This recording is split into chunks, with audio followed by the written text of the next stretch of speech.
الرحمن الرحيم. قال سنة الإمام العارف بالله الحبيب علي بن محمد بن حسين بن عبد الله بن شيخ الحبشي ليلة الثلاثاء مثل هذه الليلة فاتحة شهر رمضان سنة 25 300 وألف هجرية في مسجد الرياض بعد صلاة التراويح قبل صلاة الوتر. إخواني استقبلكم شهر رمضان شهر عظيم، استفتحوه بالأعمال الصالحة واحفظوها من الشوائب ولازموا التلاوة ولازموا الذكر. احفظوا أنفسكم من الغيبة والنميمة واستعينوا بالصبر والصلاة. الله يجعل هذا الشهر شاهدا لنا لا شاهدا علينا، حجة لنا لا حجة علينا، يوقفنا على أسرار هذا الشهر، يقسم لنا بحظ وافر من تنزلاته واستمداداته، ويعيده ربي علي وعليكم على من نحب سنين بعد سنين وأعوام بعد أعوام على ما يحبه ويرضاه ذو الجلال والإكرام. احمد الله ينبقاكم إلى حضور هذا الشهر. شو كم من واحد من إخوانكم المؤمنين حضر معكم هذا الشهر العام الماضي فاخترمته المنية، فما عاد رمضان إلا وهو وسط الأرض مدفون، ما مضى فات والمعمى الغيب ولك الساعة التي أنت فيها. اغنموا ساعات ليلكم ونهاركم. أيوة. Nah, Qala Al-Habib Ali, beliau mengatakan tahun 1325 Hijriyah, sekarang 1442 Hijriyah. Jadi ini 100 tahun lebih ya jaraknya. Subhanallah. Itu beliau bilang pas kebetulan itu malam Selasa seperti malam kita, malam 1 Ramadan, malam Selasanya. Beliau mengatakan, alhamdulillah ini datang kepada kita bulan agung. Ayo kita buka ini bulan. Kita buka bulan ini dengan amal-amalan yang baik. Jaga bulan kita dari amalan yang buruk yang tercela. Lazimkan di bulan ini tilawatul Quran. Jaga bulan Ramadan. Itu disebutkan dalam hadis oleh Rasulullah sallallahu alaihi wasallam, Allahumma sallimna min Ramadan wa sallim Ramadhana minna. Ya Allah, selamatkan kita dari bulan Ramadan dan selamatin Ramadan dari kita. Gimana itu selamatin kita dari bulan Ramadan? Sebab Ramadan datang bawa rahmat buat yang menghargai, juga bawa kutukan, bawa laknat buat yang menodai. Makanya dibilang, ya Allah selamatkan kita dari Ramadan dan selamatkan Ramadan dari kita. Jangan sampai kita menjadi orang yang menodai Ramadan hingga bukannya dapat rahmat malah dapat laknat. Dan jangan sampai Ramadan itu kita nodai dengan kemaksiatan, dengan keburukan. Salim Ramadan minna, selamatkan Ramadan dari kejahatan kita. Wa hakadha, itu bulan Ramadan, bulan agung, bulan mulia. Jaga ini bulan, jangan kita nodai dengan kemaksiatan, dengan riba, dengan namimah, dengan hal-hal yang buruk. Tapi kita hiasi bulan ini dengan tilawatul Quran, dengan zikir. Ista'inu bisabri wassalah. Cari solusi, cari bantuan. Orang yang udah kepepet, yang udah susah, yang udah ruwet urusannya, yang gak punya siapa-siapa buat nolong dia, cari pertolongan. Dengan salat, dengan zikir, dengan sabar. Bisabri wassalah. Ini mudah-mudahan bulan ini dijadikan bulan yang menjadikan saksi, menjadi bukti yang menguntungkan kita, bukan yang memberatkan kita di pengadilannya Allah Subhanahu wa taala. Dan Allah taala bukakan bagi kita rahasia dan anugerah yang terdapat di bulan ini hingga kita mendapatkan bagian yang besar dari rahmat yang turun, dari anugerah yang turun. Insyaallah kita bisa ketemu bulan yang macam begini lagi, saat-saat yang mulia ini ya bisa kita lalui tahun demi tahun dalam keadaan sehat, dalam keadaan afiat, dalam keadaan yang disukai dan diridhai oleh Allah Subhanahu wa taala. Syukur sama Allah selagi Allah taala masih membuat kita masih tetap hidup hingga kita bisa ngalamin malam pertama bulan Ramadan. Berapa banyak saudara kita kaum mukminin tahun lalu masih hidup bersama kita di bulan Ramadan. Tapi datang Ramadan tahun ini, udah di dalam tanah terkubur, udah meninggal dunia. Tahun ini banyak kita kehilangan, yang meninggal banyak banget tahun ini. Syukur sama Allah Ta'ala kita masih diberi umur, kita masih bisa hidup. Ini malam-malam pertama bulan Ramadan. Semua orang dapat ampunan dari Allah Subhanahu wa Ta'ala. Semua muslim dapat ampunan, kecuali yang durhaka kepada ibu bapaknya, dan yang memutuskan silaturahminya, dan yang kecanduan minuman keras atau narkoba, obat-obatan terlarang, ataupun orang yang di dalam hatinya terdapat kebencian, kedengkian terhadap sesama muslim. Maka dia sial, walaupun melalui 1000 Ramadan, tetap dia enggak dapat ampunan. Malam ini semua muslim dapat ampunan. Mudah-mudahan kita kebagian juga. Dan enggak menjadi orang yang terhijab dari ampunannya Allah Ta'ala. Orang sial adalah orang yang enggak kebagian ampunan dari Allah Ta'ala. Malam 1 Ramadan, ayo kita pasang niat. Tiap malam kita pasang niat untuk puasa besok. Tapi juga kita pasang ini malam, sebagaimana Indal Malikiyah, kita pasang puasa, niat puasa untuk 1 bulan penuh. Walaupun dalam mazhab Syafi'i, tiap malam kita mesti niat puasa buat besok. Nggak bisa niat puasa sebulan penuh, kecuali dalam mazhab Imam Malik. Tapi kalau sewaktu-waktu tahu-tahu kebetulan kita lupa, ya tetap mesti imsak dan juga wajib qadha dalam mazhab Syafi'i, dan nggak dapat pahala. Tapi paling enggak dalam mazhab Maliki kita masih dapat pahala kalau kita udah niat berpuasa 1 bulan penuh. Ya, kita pasang niat puasa dari ini malam, kita niat puasa 1 bulan penuh. Walaupun tahu-tahu kagak ada umur, baru 15 hari meninggal dunia, tapi kita udah ditulis pahala puasa sebulan penuh. Nawaitu sauma syahri Ramadan hadhihi sanadi lillahi ta'ala. Kita niat puasa sebulan penuh di bulan Ramadan. Oh, ya Rabb taqabbal, ya Rabbi taqabbal, ya Rabbi taqabbal. Syahr Ramadan tusaffad fihi syayatin, tuftah abwabul jannah, ya'tiqullah fi kulli layla min layali 600,000 atiq minan nar. Allah ij'alni wa iyyakum min utaqaihi wa nuqadhaihi minan nar. Itu bulan Ramadan. Itu setan-setan pengganggu diikat, dibelenggu, pintu sorga dibuka, pintu neraka ditutup. Allah Ta'ala memerdekakan setiap malamnya itu 600.000 orang yang udah ditulis mesti masuk neraka, dimerdekakan dari api neraka, dibebaskan dari api neraka. Mudah-mudahan kita kebagian dari anugerahnya Allah Ta'ala. Mudah-mudahan Allah Ta'ala jadikan kita orang yang bebas dari neraka. Dan Allah Ta'ala jaga kita dari kemaksiatan, dijaga kita dari ghibah, dari namimah, dari maksiat. Maksiat ghibah tuh gampang di lidah. Padahal syariat tuh, agama Islam sangat mengharamkan ghibah. Sampai disebutkan dalam sebuah athar, dalam sebuah riwayat, ghibah itu lebih dahsyat daripada 30 perzinaan dalam agama Islam. Allah Ta'ala berfirman, la yaghtab ba'dukum ba'dha ayuhib ahadukum ayakula lahma akhihi maitan fakarihtumuh. Jangan kita bergosip, bicara keburukan tentang orang lain. Itu ghibatu dzikru akhakal muslim bima yakrah. Membicarakan, menyebut tentang saudaramu yang muslim dengan hal yang dia enggak suka. Oh, dia pendek, dia hitam, dia jelek, dia bajunya gini, dia jalannya gini, dia ngomongnya begini, dia suaranya begini. Ada haram, ghibah. Adzal ghibah. Itu katanya lebih dahsyat dari 30 perzinaan. Wah, apalagi di bulan Ramadan. Bulan Ramadan amal ibadat dilipat gandakan. Yang sunnah 70 kali lipat, menyamai amalan yang fardu. Amalan fardu di bulan Ramadan seperti 70 fardu di luar bulan Ramadan.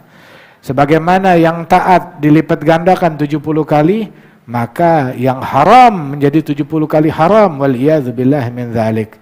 Mudah-mudahan kita dapat taufik hingga kita terjaga dari kemaksiatan semuanya. Dijaga kita dari hal yang diharamkan oleh Allah Subhanahu wa Ta'ala. Ini bulan Ramadan, bulan agung, kadarnya mulia. Kalau kita tahu harganya Ramadan, ya kita hargai Ramadan, kita muliakan Ramadan, kita hormati Ramadan, jangan kita nodai, jangan kita kotorin. Ramadan syahrul Quran, bukan syahrul sinetron. Bulan Quran, bukan bulan sinetron.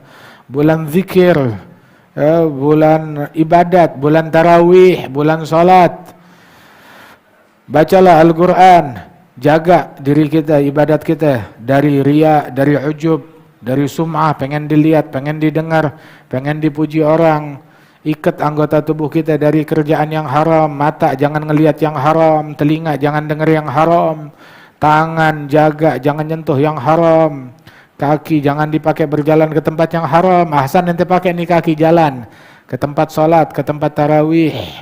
Perut kita yang kita bikin puasa seharian, jangan bukanya dengan hal yang haram, bukalah dengan hal yang halal. Jaga perut kita dari hal yang diharamkan oleh Allah Ta'ala. Jaga anggota tubuh kita dari yang haram dan raihlah keuntungan besar di bulan Ramadan ini.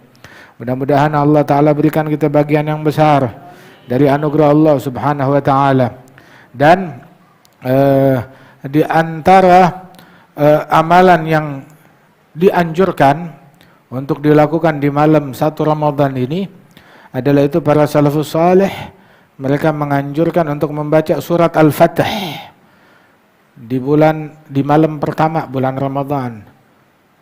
Itu katanya yang membaca surat Al-Fatih dalam salat, dia salat 4 rakaat, dia baca surat Al-Fatih, dibagi itu surat Al-Fatih dalam 4 rakaat, ya, maka Allah Subhanahu Wa Ta'ala berikan futuh kepada dia, diberikan anugerah yang besar oleh Allah Ta'ala. Ini di antara amalan yang dianjurkan. Ntar malam juga insya Allah ada salat witir, jam 2 malam kita salat witir di tempat ini. Kemudian juga bangun malam tahajud, tutup TV dulu. Ya, mudah-mudahan Allah Subhanahu Wa Ta'ala berikan anugerahnya. Allah Ta'ala pandang kita dengan pandangan rahmatnya kepada kita sekalian. ألا يلا بنظرة من العين الرحيمة تداوي كل ما به من أمراض سقيمة. ألا يلا بنظرة من العين الرحيمة تداوي كل ما به من أمراض سقيمة. ألا يا صاح يا صاح لا تجزع وتجر وسلم للمقادير كي تهمد وتجر. ألا يلا بنظرة من العين الرحيمة تداوي كل ما به من أمراض سقيمة. كن راضي بما قدر المولى ودبر ولا تسخط قضى الله رب العرش الأكبر. ألا يلا بنظرة من العين الرحيمة تداوي كل ما به من أمراض سقيمة. وكن صابر وشاكر ألا يلا بنظرة تكن فايز وغافر يلا بنظرة ومن أهل السرائر. ألا يلا بنظرة رجال الله من كل ذي قلب منور مصفى من جميع دنس طيب مطهر. ألا يلا بنظرة من العين الرحيمة تداوي كل ما به من أمراض سقيمة. وذي دنيا دنيا حوادثها كثيرة وعيشتها حقيرة ومدتها قصيرة. ألا يلا بنظرة من العين الرحيمة تداوي كل ما به من أمراض سقيمة. ولا يحرص عليها سوى الأعمى البصيرة عديم العقل كان يعقل كان أفكار. ألا يلا بنظرة من العين الرحيمة تداوي كل ما به من أمراض سقيمة. تفكر في فناها وفي كثرة عناها. ألا يلا بنظرة وفي قلة غناها. ألا يلا بنظرة طوبى ثم طوبى لمن منها تحذر طلقها وفي طاعة الرحمن شمار. ألا يا الله بنظرة من العين الرحيمة تداوي كل ما بي من أمراض ألا يا عين جودي بدمع من كسائل على ذاك الحبيب الذي قد كان نازل. ألا يا الله بنظرة من العين الرحيمة تداوي كل ما بي من أمراض سكيمة معنا في المرابع وأمسى سفراهل وأمسى القلب والبال من بعد مقدر. ألا يا الله بنظرة من العين الرحيمة تداوي كل ما بي من أمراض سكيمة ولكن حسبي الله يا الله بنظرة وكل الأمر لله يا الله بنظرة ولا يبقى سوى الله يا الله بنظرة على بشار جادت سحائب رحمة البر وحياهم براعي الرضا ربي وبشر. ألا يا الله بنظرة من العين الرحيمة تداوي كل ما بي من أمراض سكيمة بها سادتنا وشيوخ العارفون وأهلنا وأحباب قلبي نازلون. ألا يا الله بنظرة من العين الرحيمة تداوي كل ما بي من أمراض سقيمة ومن هم في سرائر فؤادي قاتلونا بساحة دربها من زكي المسك عقر. لا يا الله بنظرة من العين الرحيمة تداوي كل ما بي من أمراض سكيمة منازل خير سادة يا الله بنظرة لكل الناس قادة يا الله محبتهم سعادة يا الله بنظرة لا يا بخت من زارهم بالصدق واندر إليهم معتني كل ما طلبوا تيسر. ألا يا الله بنظرة من العين الرحيمة تداوي كل ما بي من أمراض راد سقيمة. أحسنتم أحسن الله إليكم.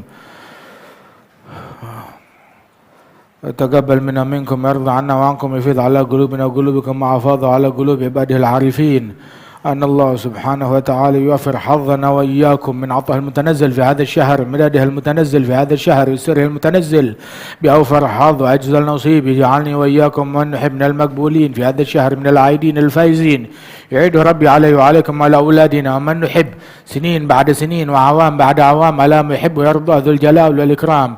يعود علينا بهمة وقوة نشاط واستقامة في طاعة الله، يحفظنا فيه فيما بقي من أعمارهم من المعاصي والمخالفات والذنوب والسيئات. وأن الله تعالى يتوب علينا توبة نصوحة، زكينا بها قلبا وجسما وروحا، ويقبلنا على ما فينا، يوفقنا وإياكم في هذا الشهر الأعمال الصالحة المقربة إليه المرضية لديه. الله يصرف عنا وعن أولادنا وعن أصحابنا المتعلقين منا من أهل وادي حضرموت كلهم جميع الأذيات والبليات والعاهات والأمراض والأسقام، ينظر إلينا بعين رحمته. وأن الله سبحانه وتعالى يبلغنا وإياكم من نحب صيام هذا الشهر، يجعلنا من القائمين بحقه في هذا الشهر فيما بعد. بعده. الله يرزقنا الاستعداد في هذا الشهر فيما بقي من أعمارنا لطاعته ولما يرضيه عنا. يجعل هذا الشهر شاهدا لنا لا شاهدا علينا، حجة لنا لا حجة علينا. الله يجعلنا من المقبولين في هذا الشهر الفائزين بأسراره وأنواره وأمداده ومسراته. يقسم لنا ولكم بحظ وافر مما ينزل على عباده الصالحين في هذا الشهر من عطايا ومواهب وخيرات مسرات مبشرات وإلى حضرة النبي.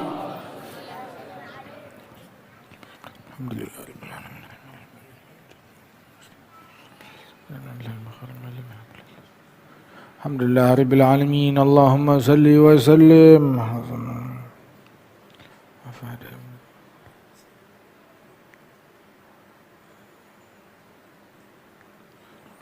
الحمد لله رب العالمين. قبول.